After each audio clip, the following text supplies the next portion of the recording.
welcome to the best fucking podcast in the world. I'm JD. Unfortunately, Lloyd can't be with us today, so instead we've got Rex Darr from Sevens Wild. JD's stuck in traffic, probably. I'm stuck in traffic. Yeah. Yeah. Well, you know, Calgary doesn't move. Yeah. First snowflake, everyone stops. Yeah. Well, this isn't our first snowfall per se, but I mean, it's probably the most packed the roads have been, and it's definitely been slick. And yeah, I know everybody just, for whatever reason, within a week forgets how to drive when it clears up a bit. It's the new year. Everyone's focusing on losing weight. Focused on losing weight instead of focusing on learning how to drive. So what's new and exciting in the world of Sevens Wild? Working on some new songs. Hopefully have the album out this year. We have a couple new shows lined up for April and May. Can't announce them just yet. April 29th and May 25th. But they're going to be awesome shows. Nice. Very excited. One of my friend's bands are coming through from Montreal. No hints there. No hints. No, they're a three-piece. That's all I can say. Their name might start with an H, and it's about all I can say. Yeah. Somebody will figure that out. Someone will figure it out. I can't. If you figure it out, just leave it in the comments below. But yeah, but don't tell them I said anything. But you are wearing what I would call the Offspring ugly Christmas sweater. I mean, Christmas season's over, but not for me.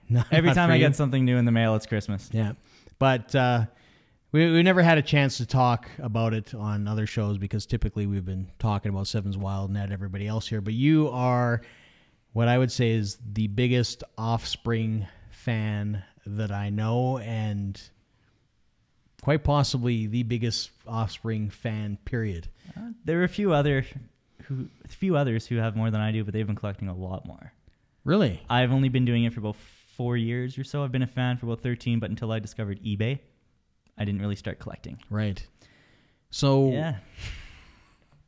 Now I'm intrigued because I saw your collection once.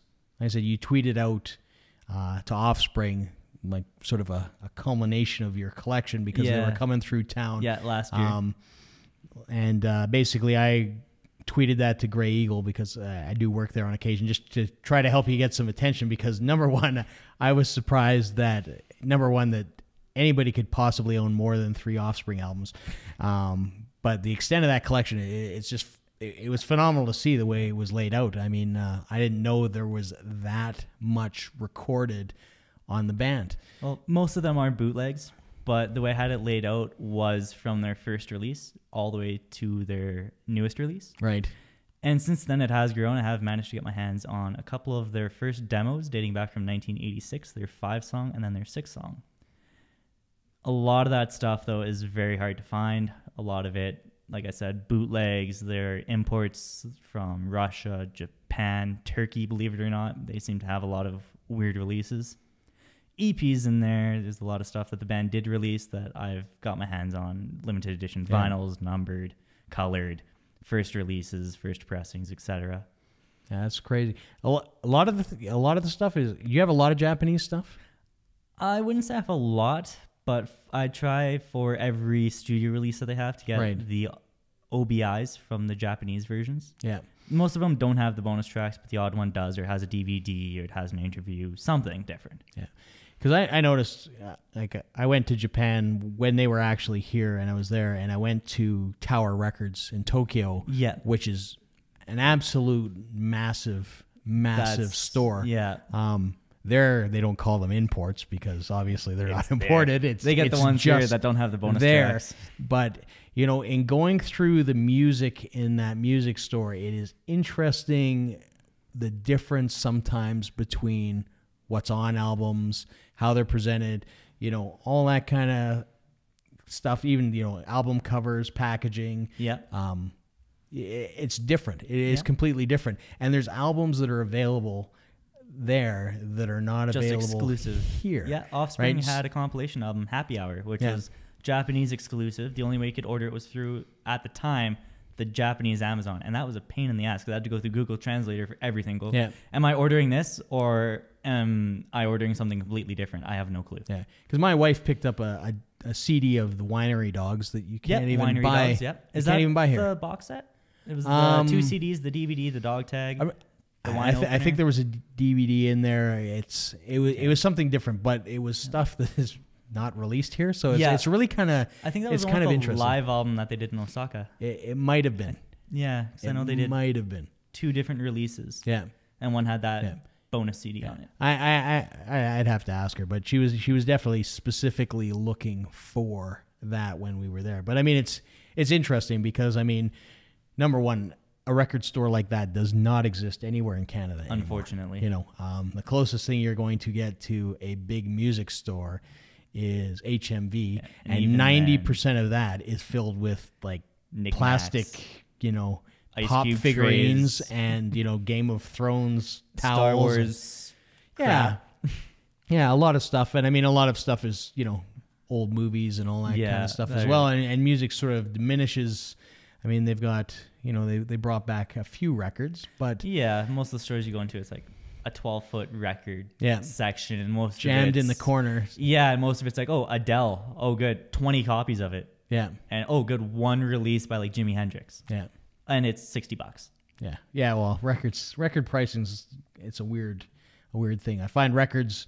You can get some for $20, which is completely reasonable. Yeah. And then, you know, next thing you're looking at something that's like $80, and it's like, why are the, you know? Yeah, and it could come down to simple things as like, oh, this is 180 grams, and this one's a little bit heavier. Yeah. Or this one's a gatefold. Well, and it could be the weight. It could be the basically distribution of the pressing. You know, we only pressed 200 albums. Therefore, we've got like the original pressing of Anarchy in the UK. Yeah. The 7-inches, thousands and thousands of dollars, because EMI picked them up, realized, oh crap, what did we get ourselves into? Dropped Sex Pistols right away. Yeah. It's well, the interesting thing with EMI and the Sex Pistols is Vivienne Westwood. They just burnt all the memorabilia. Yeah. So, Vivienne Westwood, she owned Westwood One Entertainment, I believe, as well. Yeah, but completely gone. I don't think it was. It wasn't her. It was her son or something along those lines. Yeah, it was a relative who had a bunch of stuff. Had all the stuff, including John Lydon's original, sort of mesh top that he used to be well known for. And his entire belief was, oh, I can't have it and nobody can have it, and that's punk music. That's the way it has to be. Yeah. He was basically saying punk's dead, so here it goes, up in flames, right? And you know what I mean? People had offered him millions of dollars for some of that. And then people sent him death threats after. Yeah, well, it's, some punks, they just don't ever disappear from that sort of thing. So tell us about your collection. You've got, how big is your collection? If I were to count it now, probably over 400 CDs. 400 CDs. Probably over so how close are you to number one? I don't know. See, that's a toss-up because they're fans. There's a gentleman I know from Ontario who has a huge collection. There's a gentleman in Florida. There's a fan in the UK. There's a fan in Greece. All of our collections, we always do here's a picture of our collections. And it's like, what do you have that I don't? Yeah. And how do I get a hold of it? Do you guys correspond? Yes, we do actually. The gentleman from Ontario is how I managed to get my hands on those demos. Right. There's a gentleman in Florida who I got some vinyls from, some 12-inch singles, believe it or not. And then the gentleman from Greece, he's actually close friends with the band, and he released some coasters that were only supposed to be given to the band. Then he went, you know what? There's a lot of fans out there who want them, and he made a limited run. I think it was like 10 or 15, where it was every member of the band and then the logo. And they're high-quality coasters, believe it or not. Every member of the band has one, and I think 5 fans have it. Do you have one? I do. I have 2, actually. Oh, nice. Yeah. Nice. I have one that I use, and then I have one tucked away in the corner with the rest of the collection. What do you use? With I like the that. random knickknacks. I like that because, in all honesty, you get a lot of people that collect stuff. And if you look, I mean, I've got stuff, and it probably makes some people cringe when they look and they see that. They're like, it's out of the box. But you know what? I just find that if it's in a box, it's stagnant. You're not enjoying it. Yeah. And I mean, if you are buying collectible stuff, in my opinion, to make money, you're doing it for the absolute wrong reasons, right? You do that kind of stuff because you enjoy it, and you may as well enjoy it. Yeah. Normally, I'll buy, if it's something rare, I'll try to get my hands on 2 copies, especially records, so I can listen to one. Yeah. And then the other one I can keep pristine. Yeah. And to be honest, in this day and age, it is so easy to replicate stuff. It doesn't matter anymore. Like, I mean, guys that watch the podcast too, I mean, I've got skateboards all over the walls. down here. Some of them are originals that I never skated when I was younger, but other ones are reissues, and you honestly really couldn't tell the difference. It doesn't really matter, right? And I mean, either way, they're up there because I enjoy them. I think they look good, and that's it. Oh yeah, that's like me. My girlfriend and I have a small apartment, and I had awards from Offspring. I had one from Brett Gurewitz commemorating an award for sales of Smash. Yeah, I had that on a wall. I had RIAA records. I had one for Davey Havoc of AFI. It's autographed by him, and it's a big plaque commemorating 10 million copies of Americana, who he actually did backup vocals for. Yeah. And Dexter did backup vocals on an AFI record. And I had that all over my walls. My girlfriend always be like, do you really have to have that on the walls? I'm like, yes. Yeah. Do I not? She's like, well, it's a lot of Offspring. And I said, and you're complaining why?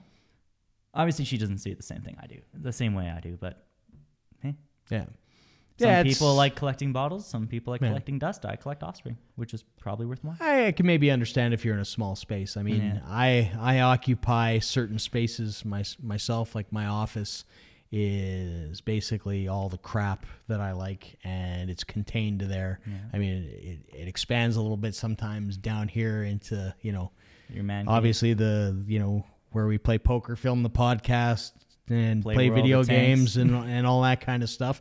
But the rest of the house, it's most definitely not like that. Yeah. I mean, my office, I've got stuff on the walls from artists that I've worked with. I mean, Ozzy's up there. I've got Megadeth up there. I've got all sorts of stuff. Buck Cherry's up there. And it just, I get it. You want it out there. I mean, I would never want to shove that stuff away. Yeah. The only time I would probably do that is when you get to a point where you're bursting at the seams. Right? Yeah. So, I mean, my guess is that you'll probably at some point have a office that is just Offspring. Or an entire house that is just Offspring, nothing else.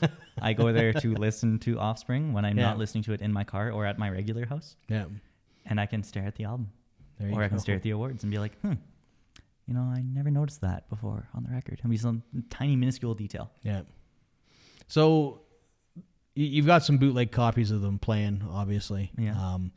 How do you come about all these things? Like, how do you know, number one, that they even exist? Oh, that's the tricky part. Sometimes you don't. Yeah. Sometimes you'll just be scrolling through a page and someone will be like, hey, I have this record by this band. It'll be, Offspring, say. The most recent one I got was their show in Alaska. They haven't played Alaska in years. Yeah. Funny story. A roadie that I knew, actually, that I met the first time I saw Offspring, I've been buddies with him ever since. His friend was on that tour. His friend was the sound guy.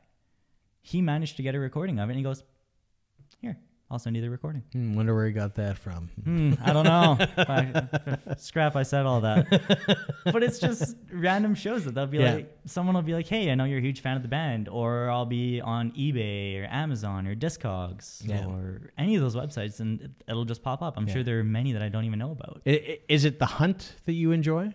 It's that, and anytime you get a parcel and it's Offspring, it's like Christmas. Right. Hence the sweater. I don this sweater when I go to the mailbox. So if they did something like Metallica, right, where Metallica basically records all their songs and then they release it and you can download whatever show that you went to. Yeah, I'd love if they did that because I have memories of seeing them where it's like, I remember the first time I saw them, I didn't have the best seats, but Dexter pulls out this grand piano and plays Gone Away. Best version I've ever heard. Could not find that anywhere. Yeah. I think I have one recording and it's a terrible quality where someone's talking the entire time. Yeah. But would that diminish it for you? I don't think so. No? Because then it would be, I'd like to have their entire tour. Yeah. And I'd like to hear what they do from show to show to show, what they do differently, what songs they play, what the crowd does. Yeah. Because obviously if you play one song, say in California, and then you play it in Japan, you're going to have a completely different view. Like they don't play Self-Esteem in Japan. They play Want You Bad at the end of every show. I don't know the exact reasons why, but from what I heard is that the Japanese did not like Self-Esteem. Yeah. And that's probably what it is. They're probably, typically when a band's touring, they save what their most popular tracks for last, right? Their encore and all that kind of stuff. You're waiting for that one song, and then they go off the stage. You're like, why did you not play? But and then they come back and they're going to do the Lamb encore. of God, where they just play the entire set and like we're ending with Black Label. That's the way it's been. That's the way it's going to be forever and ever. Yeah. But Offspring, what they do is they'll throw a couple songs like third or fourth song is always come out and play. Yeah. They always start off with All I Want. Bad Habits always in there. And then the end, you get Pretty Fly for a White Guy. You get obviously Self-Esteem. They normally do Can't Get My Head Around You as the other song of the encore. The Kids Aren't All Right. Yeah. They always end it with that, but they'll throw some hits in there, and then they'll throw the odd new song in there. But their sets normally stay the same. And it's nice when bands do that, because I mean a lot of times, and I mean when I shoot shows, sometimes I will shoot multiple nights.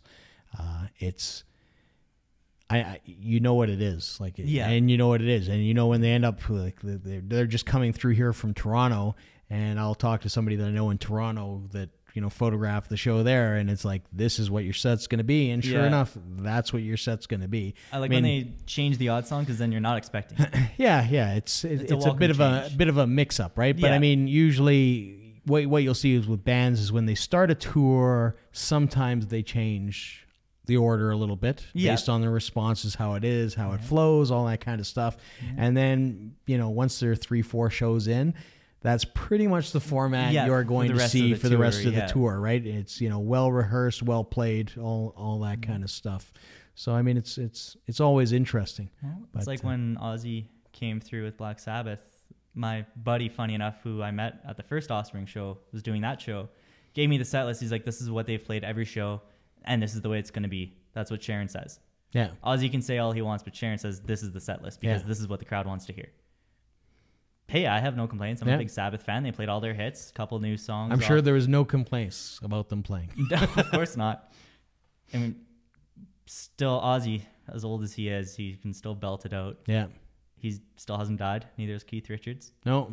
They're going to outlive everyone. They're immortal. I'm pretty sure they just suck up all the souls that go up, and they're just absorbed into them, and they're going to live forever. They'll probably outlive us. What was that show? Highlander. Yeah. Yeah, there can only be one, right? So it's either going to be Ozzy or Keith Richards. Yeah. So what are the two?